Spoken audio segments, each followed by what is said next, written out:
Assalamualaikum warahmatullahi wabarakatuh. Waalaikumsalam warahmatullahi wabarakatuh. Waalaikumsalam warahmatullahi wabarakatuh. Ya, perkenalkan kami dari kelompok 3 akan membahas tentang tujuan transformasi nilai-nilai Islam dan memiliki sikap dan perilaku sesuai dengan HAM. Anggota kami antara lain, yang pertama ada Septiawan Sugiantoro dengan NIM 20030100058. Yang kedua ada Muhammad Rizky Mubarok dengan NIM 20030100059. Yang ketiga, saya sendiri, yaitu Yusuf Fatihar, dengan NIM 20030100062. Keempat, ada Faisal Ibrahim dengan NIM 20030100084.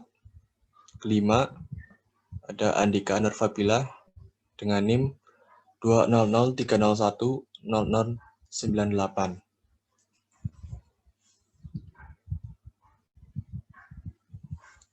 Topik pembahasan pada materi kali ini ada 3. Yang pertama ada tujuan kekeluargaan. Yang kedua ada hak dan tanggung jawab keluarga. Yang ketiga ada pengertian HAM.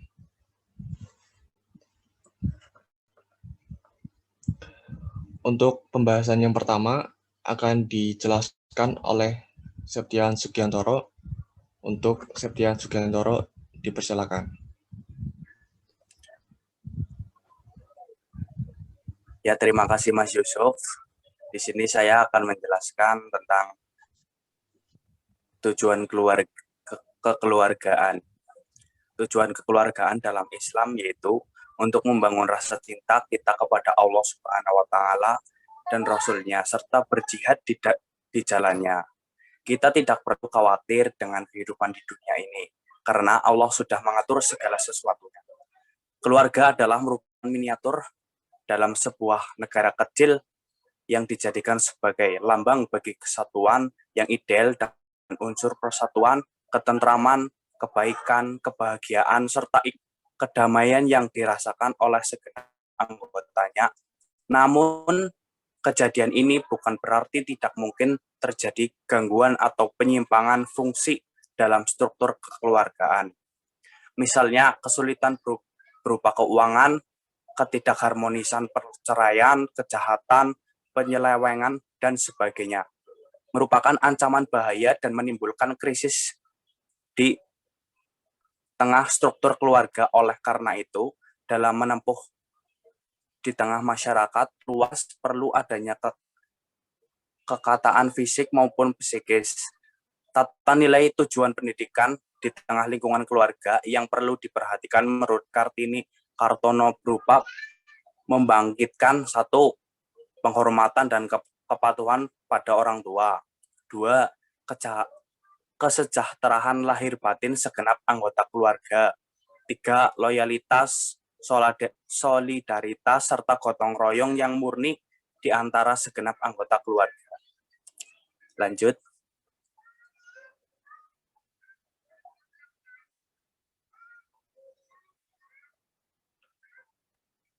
Topik yang kedua, hak dan tanggung jawab keluarga.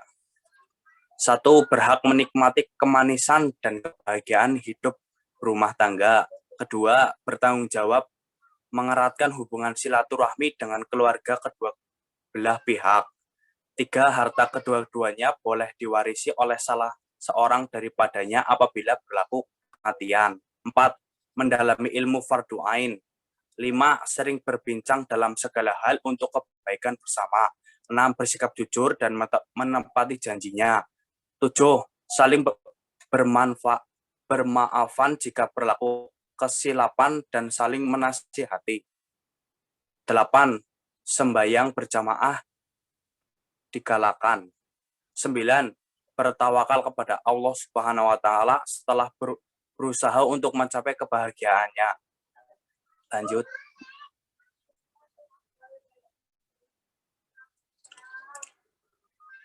Topik ketiga, pengertian HAM. Di sini ada beberapa pendapat para ahli tentang pengertian HAM. HAM, hak asasi manusia, merupakan suatu hak dasar yang dimiliki oleh seorang dan harus dilindungi secara hukum. Hak yang dimaksud di sini seperti hak hidup, hak di mata hukum, hak mengeluarkan pendapat, dan sebagainya. Agar hak-hak tersebut tidak dilanggar, pemerintah membuat beberapa instrumen yang dapat melindunginya. Berarti sehingga instrumen HAM merupakan suatu alat yang digunakan untuk melindungi hak asasi manusia tersebut. Alat ini berupa peraturan perundang-undangan yang dibuat oleh pemerintah sebagai bentuk partisipasi adanya Universal Declaration of Human Rights oleh PBB. Hak asasi manusia merupakan seperangkat yang melekat pada hakikat dan keberadaan manusia sebagai makhluk Tuhan Yang Maha Esa dan merupakan anugerahnya yang wajib dihormati, dijunjung tinggi, dan dilindungi oleh negara, hukum, pemerintah, dan setiap orang. Lanjut.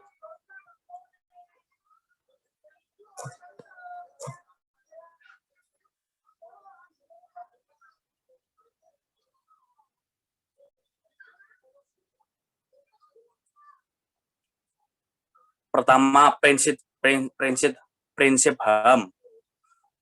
Prinsip kesetaraan hal yang sangat fundamental dari hak asasi manusia pada zaman sekarang adalah ide yang meletakkan semua orang terlahir bebas dan memiliki kesetaraan dalam hak asasi manusia. Poin kedua, prinsip diskriminasi. Pelanggaran terhadap diskriminasi adalah salah satu bagian dari prinsip kesetaraan. Jika semua orang setara, maka seharusnya tidak ada perlakuan yang diskriminatif. Poin ketiga, kewajiban positif untuk melindungi hak-hak tertentu merupakan hukum hak asasi manusia internasional. Suatu negara tidak boleh sengaja mengabaikan hak-hak dan kebebasan-kebebasan. Sebaliknya, negara diasumsikan memiliki kewajiban positif untuk melindungi secara aktif dan memastikan terpenuhinya hak-hak dan kebebasan-kebebasan tersebut. Ya, saya kembalikan ke moderator. Terima kasih Mas Yusuf. Sekian penjelasan dari saya. Ya, terima kasih untuk Mas Septiawan Sugiantoro atas penjelasannya. Selanjutnya, untuk pembahasan selanjutnya akan dijelaskan oleh Muhammad Rizky Muborok. Waktu dan tempat dipersilakan. Ya, baik, terima kasih Mas Yusuf. Selanjutnya, poin yang kedua yaitu landasan hak asasi manusia. Hak asasi manusia mempunyai beberapa landasan, yaitu Pancasila, pembukaan UUD tahun 1945, dalam batang tubuh UUD tahun 1945,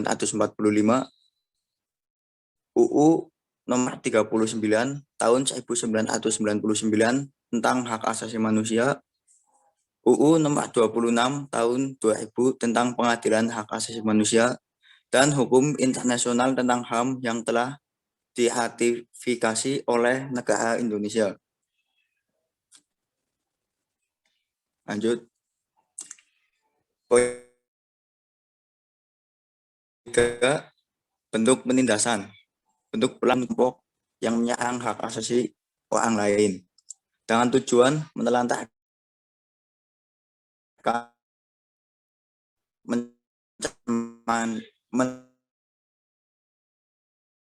mencemarkan hingga menghilangkan kewenangan. Ada beberapa bentuk pelanggaran hak asasi manusia yang terjadi di muka bumi ini. Bentuk-bentuk pelanggaran hak asasi manusia itu kemudian kemanusiaan dan kejahatan genosida. Lanjut.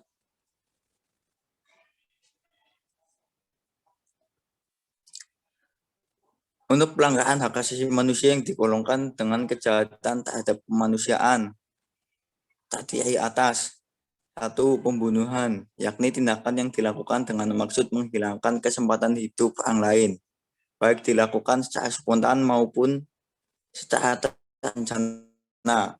Yang kedua, musnahan, yakni segenap tindakan yang dilakukan dengan sengaja, sekiranya menyangkut hidup mati seseorang. Yang ketiga, penyiksaan, yakni tindakan yang secara sengaja menimbulkan penderitaan baik fisik maupun psikis terhadap orang lain. Yang keempat, pemerkosaan dan perbuatan generatif, yakni tindakan melakukan hubungan seksual dengan orang lain di bawah ancaman dan paksaan. Yang kelima, kejahatan apartheid, yakni tindakan kejahatan yang dilakukan berdasarkan perbedaan warna kulit. Lanjut. Poin yang keempat, secara perkembangan hak asasi manusia. Secara hak asasi manusia berawal dari dunia barat, yaitu oleh seorang filosof Inggris pada abad ke-17, yaitu John Locke, merumuskan adanya hak alamiah yang melekat pada setiap manusia, yaitu hak atas hidup, hak kebebasan, dan hak milik. Pada masa itu, hak masih terbatas pada bidang sipil dan bidang politik. Secara perkembangan hak asasi manusia ditandai dengan adanya 3 peristiwa penting, yaitu Magna Carta, Revolusi Amerika, dan Revolusi Prancis. Baik, saya kembalikan ke moderator, yaitu Mas Yusuf. Terima kasih atas waktunya. Ya, terima kasih atas penjelasan dari Mas Muhammad Rizky Mubarak. Untuk penjelasan selanjutnya akan disampaikan oleh saya sendiri. Untuk yang pertama ada Magna Carta tahun 1215. Piagam perjanjian antara Raja John dari Inggris dengan para bangsawan disebut Magna Carta.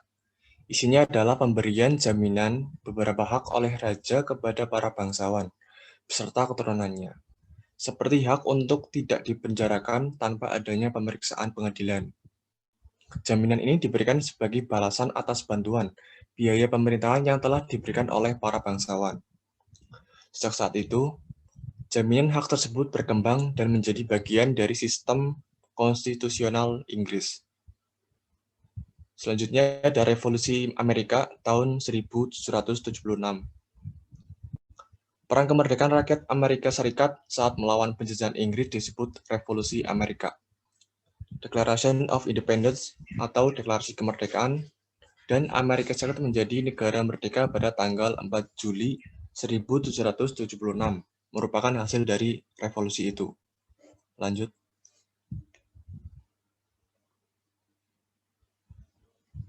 Selanjutnya ada Revolusi Prancis tahun 1789. Revolusi Prancis adalah bentuk perlawanan rakyat Prancis kepada rajanya sendiri, yaitu Louis XVI, yang telah bertindak sewenang-wenang dan absolut. Declaration Droits de l'Homme et du Citoyen atau pernyataan hak-hak manusia dan warga negara dihasilkan Revolusi Prancis. Dalam perkembangannya, pemahaman mengenai HAM makin luas. Sejak permulaan abad ke-20, konsep hak asasi berkembang menjadi 4 macam kebebasan, atau disebut dengan the four freedom. Konsep ini pertama kali diperkenalkan oleh Presiden Amerika Serikat Franklin D. Roosevelt. Keempat macam kebebasan itu meliputi, yang pertama, kebebasan untuk beragama atau freedom of religion. Yang kedua, kebebasan untuk berbicara dan berpendapat atau freedom of speech. Yang ketiga, kebebasan dari kemelaratan atau freedom from want. Keempat, kebebasan dari ketakutan atau freedom from fear. Lanjut.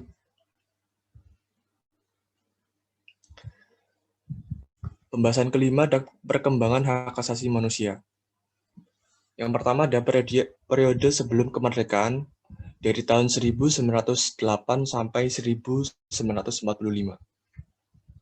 Pemikiran HAM pada masa sebelum kemerdekaan dapat dilihat dalam sejarah kemunculan organisasi.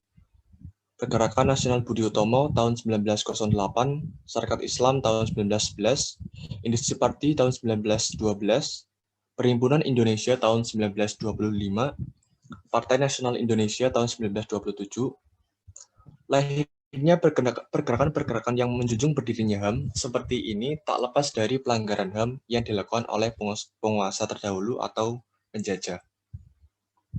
Selanjutnya ada periode setelah kemerdekaan dari tahun 1945 hingga sekarang, yaitu perdebatan tentang HAM berlanjut sampai periode pasca kemerdekaan.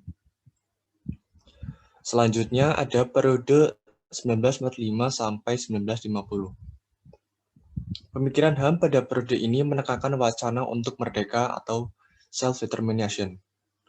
Hak kebebasan untuk berserikat melalui organisasi politik mulai didirikan, serta hak kebebasan untuk menyampaikan pendapat terutama di parlemen. Lanjut.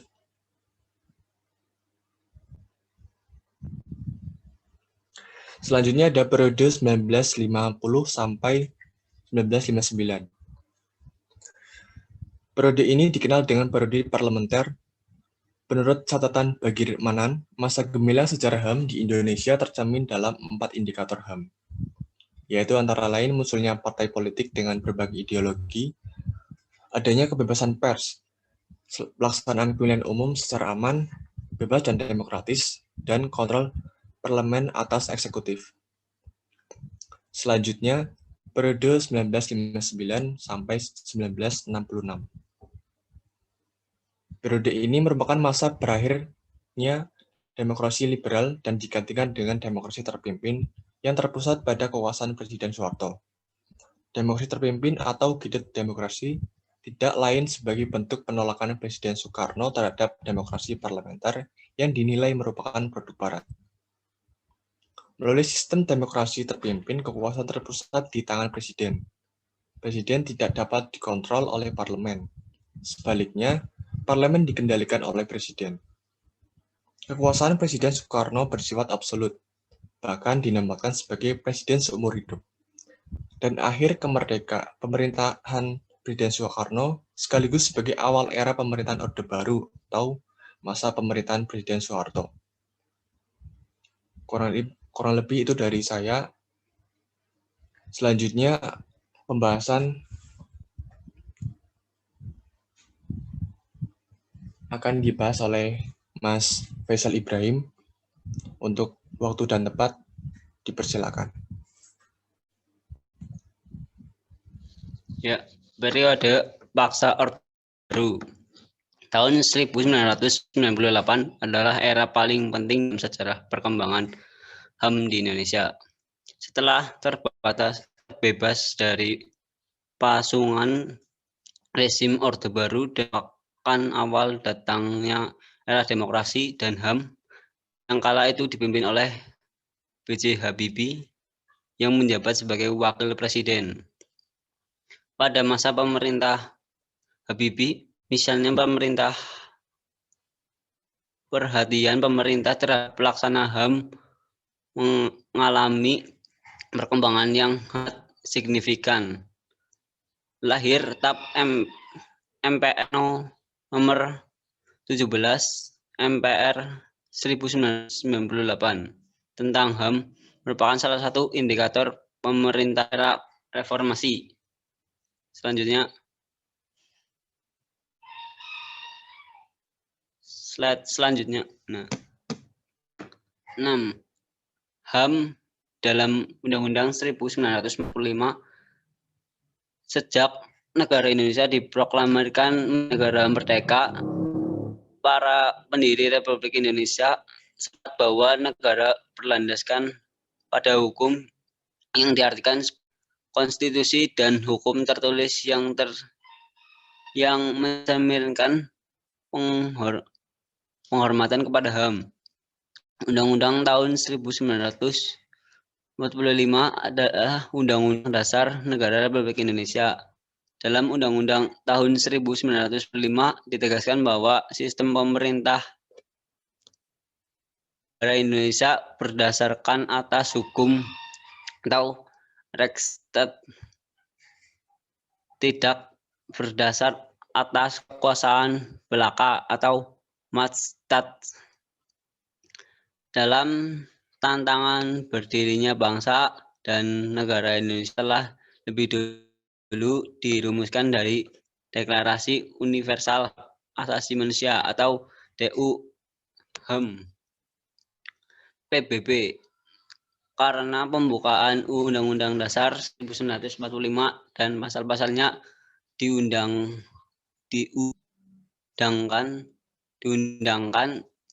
pada 8 Agustus 1945. Adapun PSBB pada tahun 1948. Tersebut merupakan fakta pada dunia bangsa Indonesia sebelum terciptanya pernyataan HAM oleh PBB.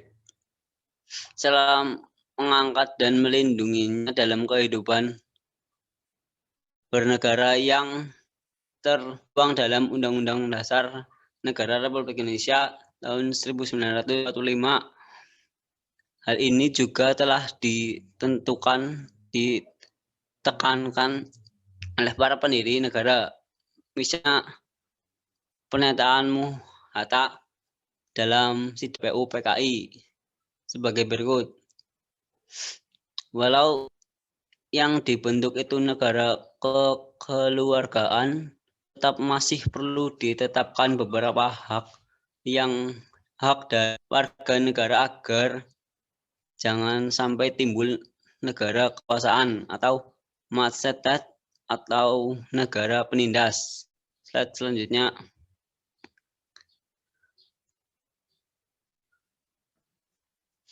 Dalam pernyataan tersebut terkadang pengakuan secara yuridis hak asasi manusia tentang kemerdekaan bagaimana tercantum dalam pasal 1 PBB DUHAM.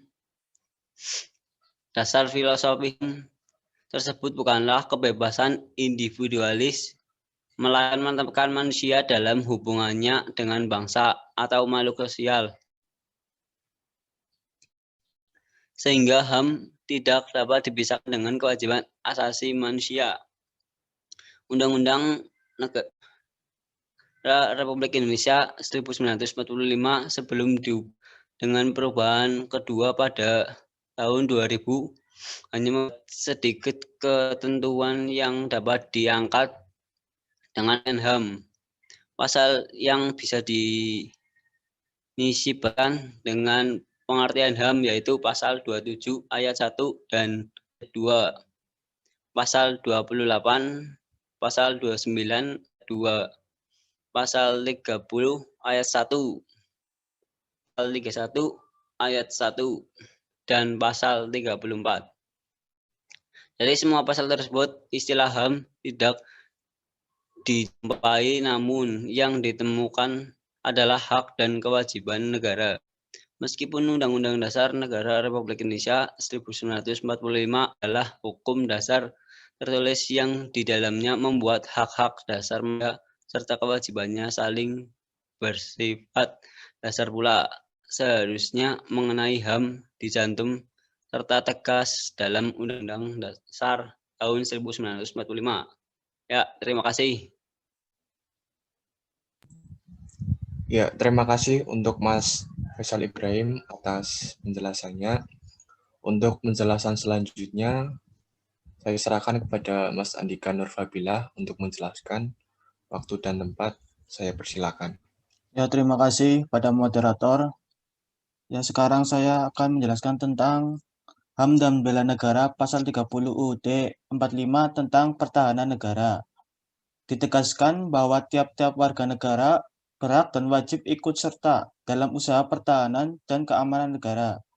Susunan dan kedudukan Tentara Nasional Indonesia, Kepolisian Negara Republik Indonesia di dalam menjalankan tugasnya. Syarat-syarat keikutsertaan warga negara dalam usaha pertahanan dan keamanan negara, serta hal-hal yang terkait dengan pertahanan dan keamanan diatur dengan undang-undang. Undang-Undang Dasar 1945 dalam pasal 30. Poin ayat 1, poin pertama ayat 1 menyebutkan tentang hak dan kewajiban tiap warga negara ikut serta dalam usaha pertahanan dan keamanan negara. Poin 2 ayat 2 menyebutkan usaha pertahanan dan keamanan rakyat. Poin 3 ayat 3 menyebutkan tugas TNI sebagai mempertahankan, melindungi, dan memelihara keutuhan dan kedaulatan negara. Dalam poin 4 ayat 4 menyebut tugas Polri sebagai melindungi, mengayomi, melayani masyarakat, dan menegakkan hukum. Pada poin 5 ayat 5 menggariskan susunan dan kedudukan hubungan kewenangan TNI dan Polri dalam menjalankan tugas, serta hal lain yang terkait dengan pertahanan dan keamanan, diatur dengan undang-undang atau UU. Yang ke-8, permasalahan HAM di Indonesia. Ada 7 masalah besar. Untuk memudahkan kategorisasi atas semua peristiwa pelanggaran hak asasi manusia di Indonesia, ada 1, Papua, di mana kondisi hak sosial, keamanan, dan sipil masih buruk. Indeks pembangunan manusia di Papua masih dan tetap yang terendah sepanjang 10 tahun terakhir. PPS 2017. Segelintir respon pemerintah hanya upaya pembangunan ekonomi, membangun jalan, dan rekonsiliasi melalui bakar batu. Yang kedua, masalah hak sosial dan ekonomi. Hak atas pekerjaan, pendidikan, kesehatan, dan ketimpangan menjadi daftar masalah, termasuk ketiadaan informasi kepada masyarakat atas berbagai jaminan dan bantuan hak sosial tersebut. Berbagai bantuan cenderung tidak tepat sasaran dan jumlahnya cenderung tidak tepat sesuai janji. Yang ketiga, masalah hak partisipasi, terutama dalam dua soal. Partisipasi dalam kegiatan politik seperti pemilihan kepala daerah yang semakin subur dengan kampanye identitas, ras, atau kepercayaan. Keempat, masalah klasik yang tak satupun pemerintah di masa reformasi ini berhasil menanganinya, yaitu pelanggaran HAM berat dan terjadi di masa lalu yang belum diselesaikan hingga saat ini. 9 berkas penyelidikan Komnas HAM secara jelas dan sengaja tak satupun ditindaklanjuti oleh Kejaksaan Agung, terdapat di Kontras 2017. Yang kelima, masalah hak atas lingkungan hidup, hak atas tanah, air, dan pengakuan hak masyarakat adat. Masalah ini bisa dikatakan masalah yang meningkat tajam dalam 5 tahun terakhir. Hal ini diakibatkan liberalisasi izin pemerintah daerah yang dimanfaatkan oleh kepentingan bisnis eksploitatif perusahaan lokal, nasional maupun internasional. Jutaan hektar tanah masyarakat adat telah dikuasai oleh swasta, berakibat pada jutaan warga sipil, khususnya masyarakat adat, harus keluar dari wilayah adatnya, terdapat di KPA 2016. Keenam adalah masalah integritas personal dan kebebasan sipil warga negara. Berbagai pembatasan berkumpul, berekspresi, dan menyampaikan informasi berujung dengan pemidanaan dan persekusi. Kategori hak ini sering diserang oleh para politis, pengambil kebijakan, dan kelompok massa tertentu sebagai ciri hak individualis, seolah bukan ciri hak keindonesiaan. Terlebih mereka yang menjadi korban dari hak ini diletakkan dengan kejahatan narkoba atau kriminalitas seperti pencurian. Sebaliknya, pelanggaran hak ini mengandung makna populisme penegak hukum dengan cara mengabaikan unsur norma HAM. Yang terakhir, yang ketujuh, hak kelompok minoritas dan kelompok rentan. Kelompok minoritas agama, kepercayaan, dan peribadatan merupakan kelompok yang paling sering menjadi sasaran arogansi kelompok bisnis, industri, dan kelompok massa.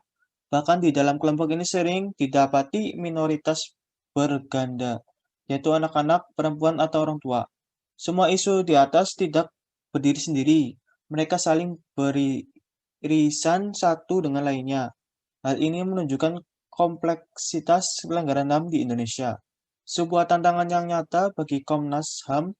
Respon negara atas persoalan-persoalan di atas sangat minim dan tebang pilih untuk modalitas populitas belaka.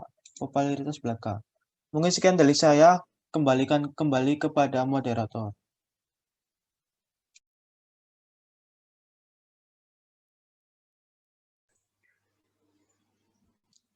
Ya, terima kasih untuk Mas Andika Nurfabila atas pembahasannya. Ya, kurang lebih seperti itu pembahasan dari kelompok 3 mengenai tujuan transformasi nilai-nilai Islam dan memiliki sikap dan perilaku sesuai dengan HAM yang meliputi tujuan kekeluargaan, hak dan tanggung jawab keluarga, dan pengertian HAM. Sehingga kita sebagai mahasiswa tentunya akan mengetahui bagaimana tentang pengertian HAM hingga permasalahan-permasalahan HAM di Indonesia terutamanya. Kurang lebih itu dari kelompok 3 tentang materi pada kali ini.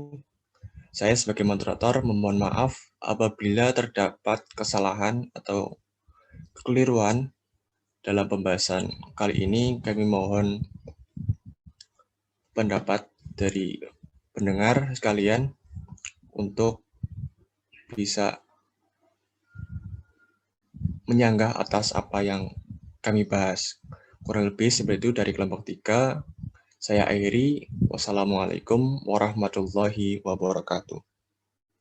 Waalaikumsalam warahmatullahi wabarakatuh.